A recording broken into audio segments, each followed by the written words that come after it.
চৰকাৰৰ দিনত আমি কি দেখা পাইছো?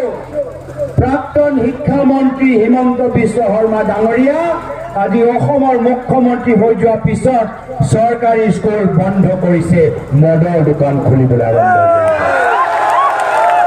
প্ৰাক্তন শিক্ষামন্ত্ৰী স্কুল বন্ধ কৰি মদৰ দোকান খুলিবলৈ আৰম্ভ কৰিছে। পৰৱৰ্তী দিনত যেতিয়া কংগ্ৰেছৰ চৰকাৰ আহিব, আমি মদৰ দোকান বন্ধ কৰিম আৰু স্কুল আমি পুনৰ খুলিম। আজি এয়াও হৈছে বৰ্তমানৰ স্থিতি। আজি মহিলাসকলে নিজকে সুৰক্ষিত নাভাবে।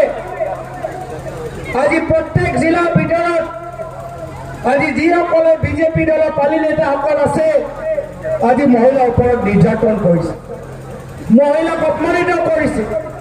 আজি বিজেপি কাৰ্যালয়ৰ ভিতৰত এগৰাকী মহিলা সুৰক্ষিত নহয়।